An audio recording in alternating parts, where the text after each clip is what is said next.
Hello, we are now live. Hi, everybody. Hello, good morning / good evening, depending on where you are in the world.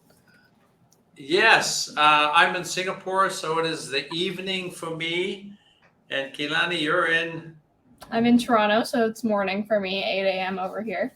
Nice, awesome. Yeah, so we're having another broadcast. So I'm having a cup of tea before going to bed. Yeah, some Chinese tea, which is always good. And no, it's not the black type, so it's not going to keep me up. The high caffeine stuff. It's just the green tea type, the jasmine tea. Yeah. So what's today's topic, Kilani? So today we're going to be talking about the power of slowing down and how slowing down can actually help you achieve more, or in other words, speed up. Nice. Yeah. So slowing down. Why is it? Why is slowing down so relevant, especially in today's world? Right. Kilani, do you have any openings? Yeah, that's a great question. Is why is slowing down so important? Because it seems that in our recent history, everything, all self-development, all coaching, all of any kind of human progress has been centered around how do we speed up, how do we do more, how do we achieve more. And I think we've hit this peak point of those things where now we're kind of looking at the other side. How do we create a balance between still being able to achieve what we want to achieve, but also having more quality of life and finding fulfillment and enjoyment, as well as putting ourselves and taking care of ourselves at the center of our importance as well. Yeah. Yeah. Exactly. And you know what I find so interesting, right? Is if we look at society in general, we have a tendency to celebrate everything that goes fast, right? Look at car races. I mean, even the story, the hare and the rabbit. Oh, sorry, yeah, the hare and the tortoise, right? About this really slow tortoise. And if you read the story, it's kind of like saying, well, this tortoise is kind of boring and it's kind of but this hare is like full of life, and it's just his fact that he is a little arrogant that he ends up losing the race. But generally speaking, we're taught to from a very young age that everything has to be at high speed. We want high speed internet. We want high speed, cars. We want high speed everything. And God forbid we'd have to wait for a while, and there seems to be this misconception, that the faster we move, the more we're going to get done. And yet, if you think about it, compared to, 100 years ago, are we really that much more productive in life than a person who lived 100 years ago? They didn't have access to all that technology and all of that kind of stuff. We can debate that, right? And I just find that such an interesting thing is that, even organizations, right? It's all about how much money can you make in the shortest amount of time, because speed is everything, and we have to move very, very fast. And an interesting paradox to that is that if we look at especially athletics, right? We look at especially like high level Olympic level sprinting, for example. For many years, of course, the focus is on the speed of running, right? How can you increase speed? How can you increase output? And it wasn't until the 1970s, 1980s, where scientists started to discover that, it was actually, it wasn't the output really that made an athlete faster. It was actually how they were recovering, right? And so the recovery component of racing was never really addressed until very recently. And as research and science really started to delve into the art of recovery, that's when athletes really started outperforming. And even today, athletes outperform because of their recovery schedule. They're very diligent at it, rather than just having a strong output schedule.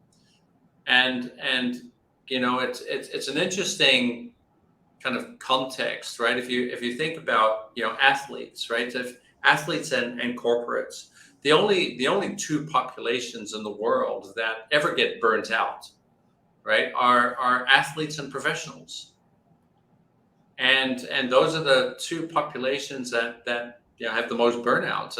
In professionals, of course, we call it burnout, but in athletes we call it overtraining, and that's the interesting thing, right? Is they're not overtraining, they're under recovering. And the same counts for professionals. Professionals don't burn out because they're doing too much. They're burning out because they're not getting an opportunity to slow down and recover, right? And so recovery is so important.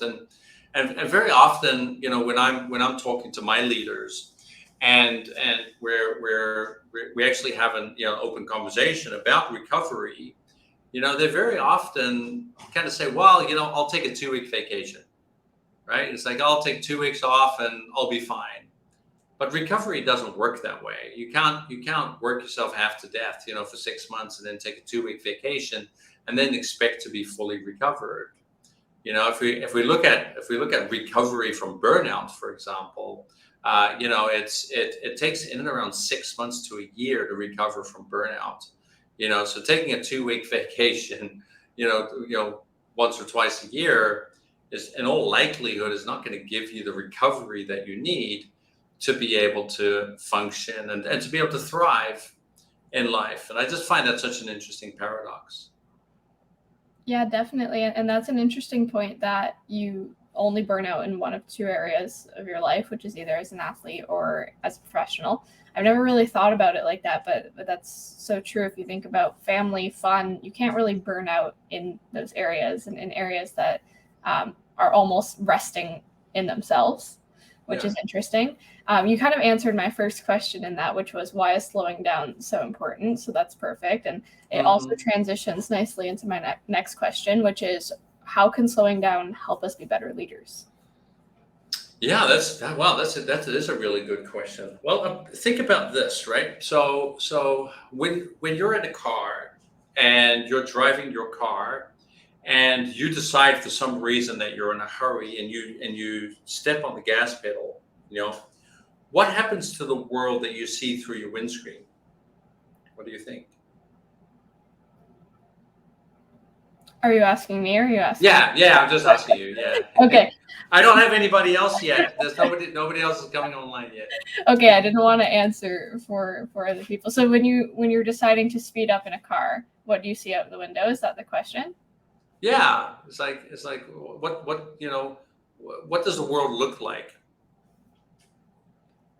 I'm looking at this question from like 3 different points of view right now. I'm looking at it from, when you're accelerating, how does the world change? But I'm also looking at it from your mindset shift from kind of what we talk about, from inviting energy to determined energy. You start doing different things. You stop noticing the details, and you're just very tunnel vision focused on what's ahead.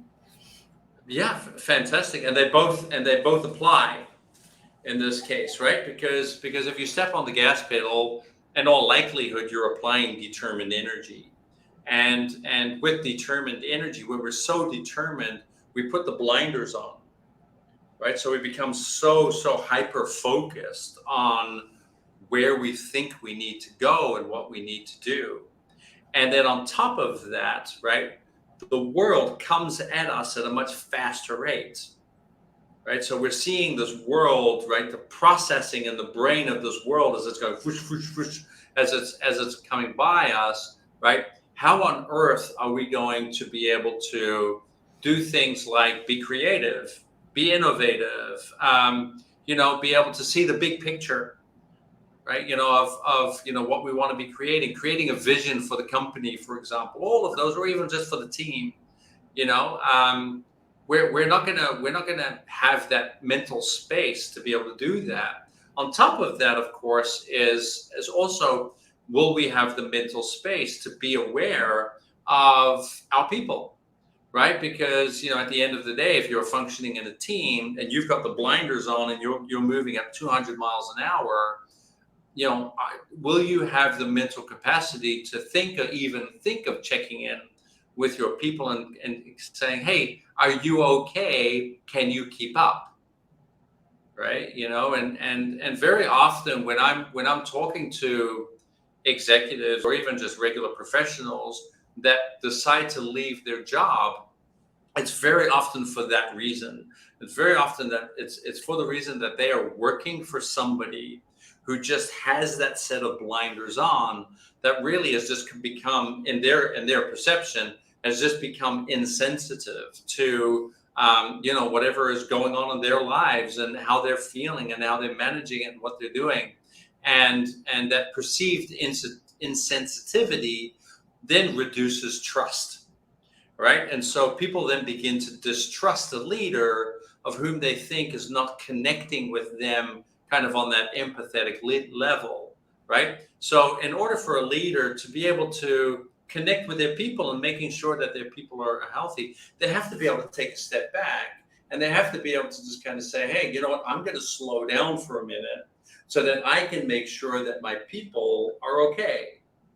And so it's a twofold benefit. The first one, of course, being, you're able to see things, and you're able to create vision and be creative and all of these kind of things in a way that you weren't able to do. And on the other hand, the second benefit is that you can start seeing things in your peripheral vision when you take a step back, because that peripheral vision disappears whenever we're in that determined mode of, hey, I need to move now and I need to move with urgency. I need to get all of this done. So just being able to apply those two skills, imagine what cost of, having that sense of urgency for everything, right? What is the cost of that for the organization?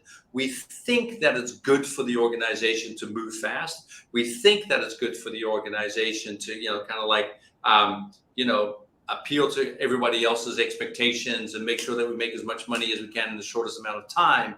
But it comes at a cost. And that cost often is much greater than any amount of revenue we can make for the company. And those numbers have been calculated. We know the cost of, for example, disengagement, right? And that the cost of disengagement of having employees that feel like they're being left behind, right, is 8 to 10 times higher than any money that you're possibly going to be able to make. So you might think, hey, we're accumulating money in the bank account, but it is coming at a tremendous cost, because the company will only be able to perform at a much lower level, kind of its potential, right? It's way below its production potential, and that's always such an interesting thing for me, is that, in many ways, just like the story of the hare and the tortoise is, in many ways it's almost better to be a little slower and have therefore kind of more engaged people and be excited and being happy and all of that kind of stuff, and then you'll actually end up making more money than if you're trying to move fast. I think it's such a great point that when we slow down, we're able to kind of bring other people into focus and our surroundings as well.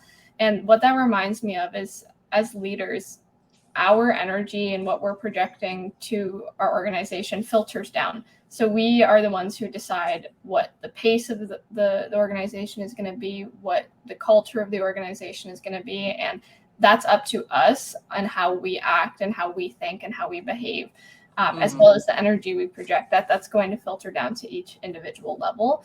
And I think when we really take time to slow down, is one, of course, that creates more of a sense of community, which is always going to increase productivity and efficiency, but also it prevents that idea of moving without thinking first. Is, when someone says go and you just start running, but you don't know where you're running, you don't know what goals you have, you don't know what you're supposed to be doing. Whereas instead, if you take a moment and look around and make a calculated decision of which direction you're going to move in, you'll save time, energy, and you're going to end up at the right place at the end of that process. Yeah, it's like what Einstein said. Is if I have 1 hour to solve a problem, a complicated problem, I'm going to spend 57 minutes thinking about it. Yeah. Right. And I think that's so relevant in companies and organizations as well. Is the more we actually give ourselves permission, to slow down, but also the more we encourage slowing down in our people, the more successful they feel and the more successful they are. A great example of that is actually a client of mine, and she's a senior level executive at one of the global top tech firms, and she recently switched a managing director. She switched kind of a person that she's going to be reporting to, and the first person that she was reporting to uh, was very much that kind of person who was like, listen, take your time, pace yourself, understand that this is just a job, right? You have a life, and I want to make sure that you enjoy that life just as much as you enjoy your job. And interestingly, in that department, um, they were highly successful.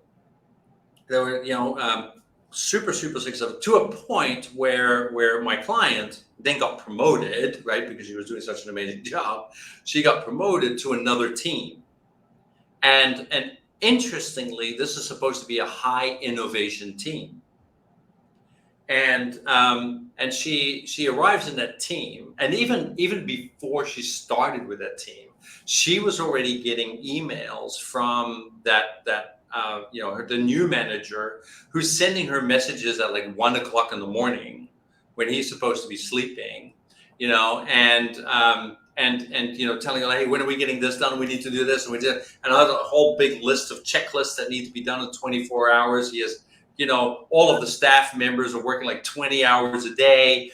They're all going nuts, right? In terms of like craziness. This is in the same company, right? And on top of that, it's a tech company that's supposed to be known for being kind of the first version that she experienced. So even within these big companies, there are many cultures that are completely out of whack, right? And it's all fed by this specific leader.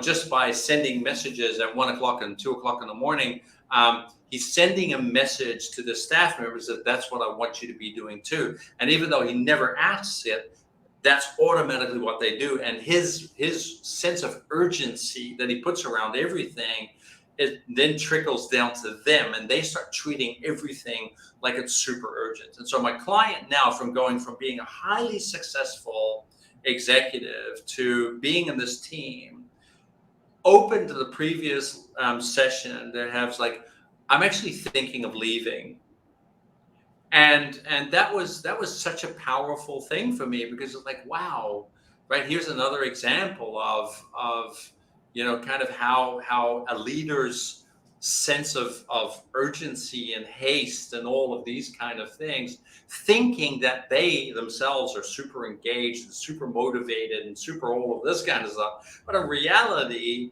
they're just burning the hell out of their people, right? And on top of that, is the team really more creative? Are they really more innovative than any other team?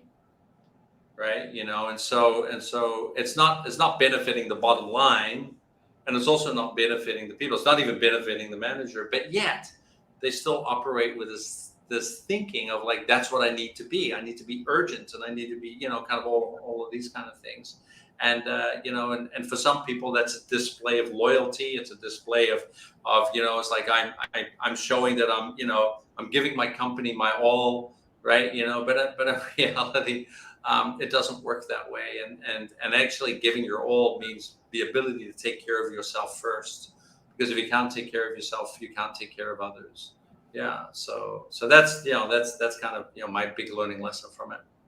Yeah, definitely. And that's for sure not an uncommon experience, I'm sure, in all organizations. And No. that's such a good point, that all of that urgency tends to come from excitement or loyalty or some kind of commitment to the cause, right? But when we really take a step back and look at it, sometimes when we do exactly that, take a step back and look at it, we create more room to accomplish more and to create more, like you said, especially in a company that's known for innovation and creativity.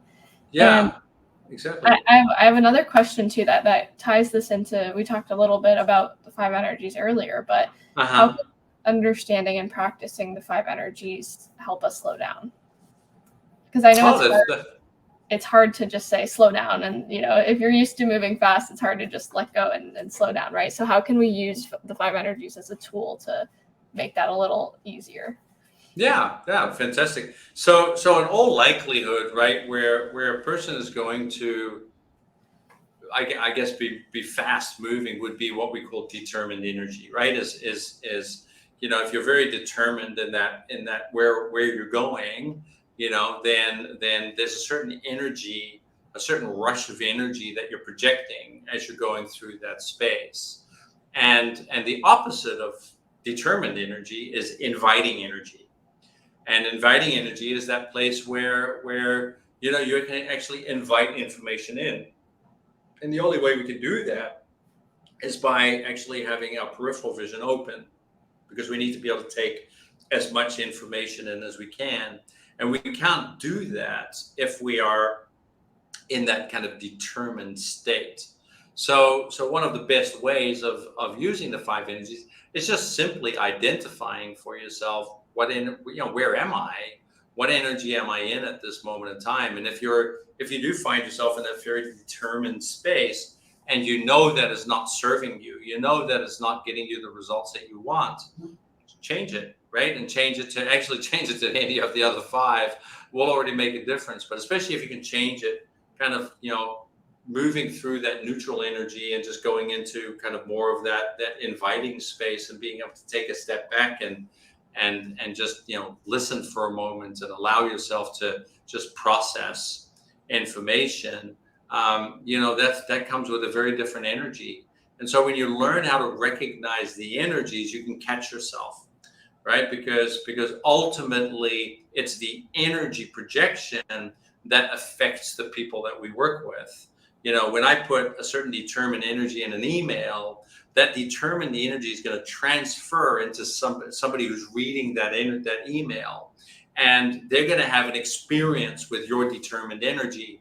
They're either going to be inspired by it, or they're going to be scared of it, because that's the unfortunate thing of determined energy, is that sometimes to some people it can be perceived as being very aggressive, right? And so even though in my own mind I'm feeling like, hey, I'm just moving things forward and I'm getting going, but in that determined state, there are certain people who are sensitive to that, and they can feel like they're getting hit in the chest from all that energy. And so just be aware of what do your emails, what energy is in those emails, right? Is it really determined energy, or is it inviting energy? An inviting energy email would be very different, would be like, hey, so what's your suggestion? What do you think we should do? What would you like to do? Right? And how can that help us get even further? And if that sounds really good, say, guys, go for it. Right? Rather than this is the way that I think we need to do it, and this is how we need to move forward. So that's a good way for you to just be able to identify between determined and inviting energy. And of course, there's also light energy and heavy energy. And in this case, when there's a tremendous sense of urgency, we could also say that even though you're very determined and you're feeling very serious, right? You might also be feeling very heavy. And heavy energy is feeling very responsible, for example, right? And wanting to kind of do the right thing and do right by the company and all of these kind of things. So that responsibility weighs heavy on our shoulders. That's why we call it heavy energy. But the opposite end of that spectrum, of course, is light energy. And light energy allows you to have fun, right? Allows you to be able to enjoy yourself a little bit more, and allows you to be spontaneous, and allows other people to have fun too, right? A great example of where light energy is really important is light energy is also the space for creativity, right? It's because it's the energy of opportunity, as where heavy energy is the energy of safety. And so when we want to be safe, we want to be closed, but we want to be opportunistic, and we want to focus on whatever opportunities are out there. We're gonna look with a much greater level of with optimism, and and all of that kind of stuff. So we're going to be a lot more expanded in that space. So we can also look at our bodies, for example, and say, hey, how is my body really looking in this process? And if I have a tendency to be in my work, right, chances are I'm not in the expanded, fun-loving state, right? And so we can through self observation, we can understand what energy we really want to be in. And of course, there's one other energy that I've spoken about, which is neutral energy. And neutral energy just means that we're actually not moving in any of the directions, and that we're just actually staying put and staying centered and being present in the moment. And that can be a very powerful tool. It's mindfulness, right? It's really being present and being ready for whatever energy that we need to move into.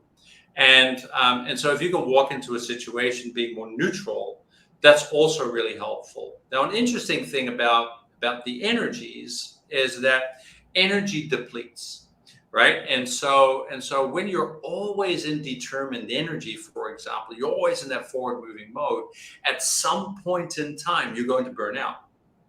At some point in time, there are not going to be any reserves for you left to be able to operate in determined energy.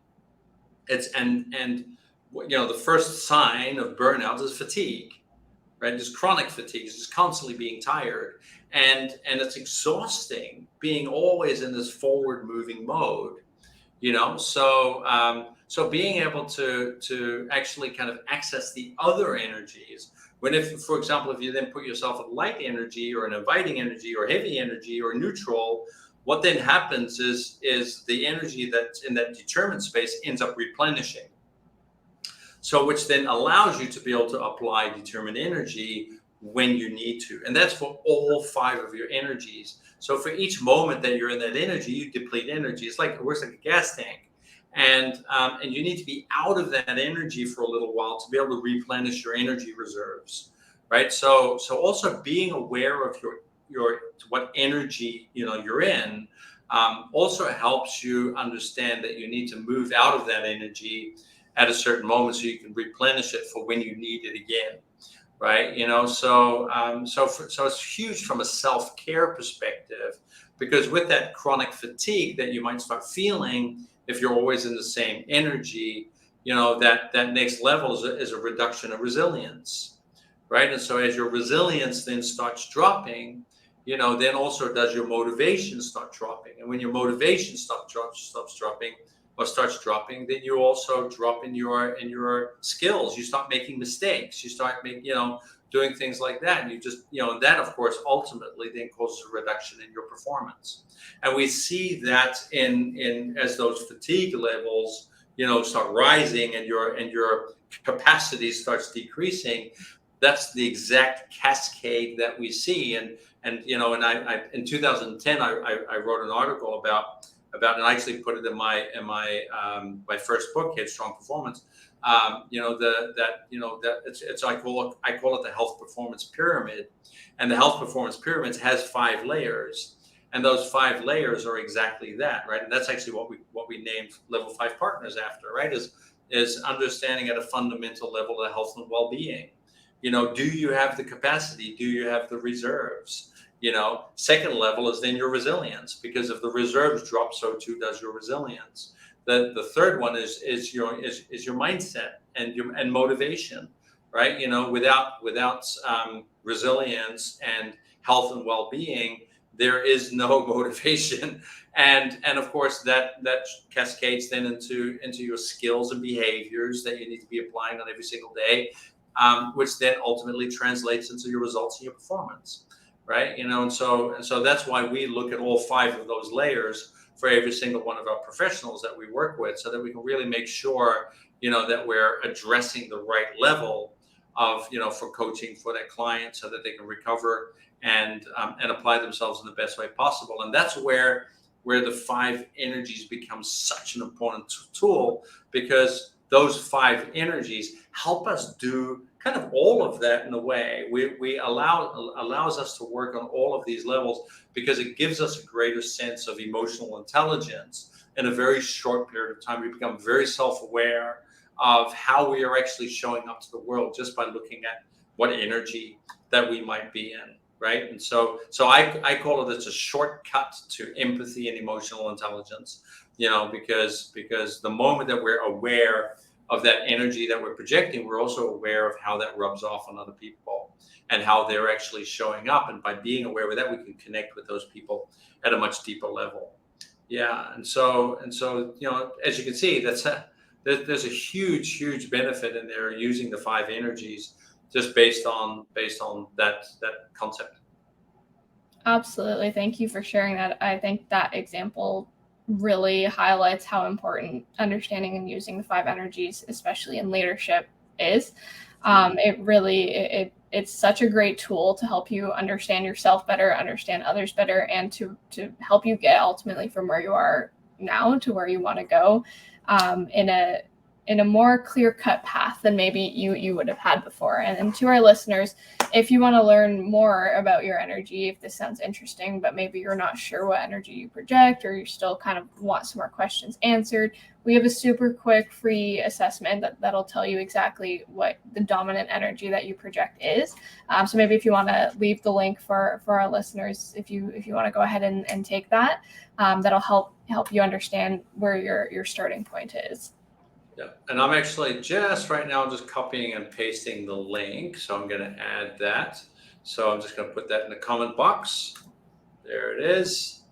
All right. So if you're ever interested and you want to give it a try, go for it and see what energy that you have a tendency to resonate most with, right? Because once you've done that assessment, you're gonna choose a number of statements that you resonate with, and that's gonna kind of help you understand the energy that you feel most comfortable with, right? And of course we want to be equally balanced with all 5 energies in a leadership perspective, not just one over the other. So whatever the outcome is doesn't actually really matter. What matters is that you're aware of what your default energy is, but that you're also aware of kind of like, how much time you spend in the other energies and what you might be willing to do to kind of create more of a balance in all of those energies. Yeah, absolutely. And I think that assessment is so helpful too, in just understanding a little bit more about yourself, and how to play to your strengths and how to eliminate some of your weaknesses, and how you can move around all 5 of the energies in different situations to create the effectiveness that you want in any area of your life, really, but especially in leadership. Mm-hmm. Yeah, absolutely. So I mean that's kind of it for me now. Oh, and if you want to practice more on this kind of stuff, do join us right on the leadership gym. We're gonna have which is tomorrow night Eastern Standard Time at 8 p.m. and it's 8 a.m. for on Thursday morning Singapore time. Attendance is not mandatory. If you sign up for it, we'll actually send you an email with the class, so you can watch it whenever it's convenient for you. So that's another thing to consider as well. Perfect. That's all for me as well. So I hope to see all of you at Leadership Gym tomorrow. And if you have anything else you wanted to throw in there, but those are all my questions for today. No, awesome. That's good. So yeah, try out the link, and if you have any questions, always reach out to either Kilani or I. All right, so we're going to log off. Thank you so much for attending, and thank you so much for watching. I have heard of a number of people that they actually watch this after the show is done, so they don't come online, and they really enjoy it. So for those people who are going to be watching it, I hope you enjoyed this episode as well, and we will see you next time. All right, bye-bye, everybody. Bye. Okay, bye.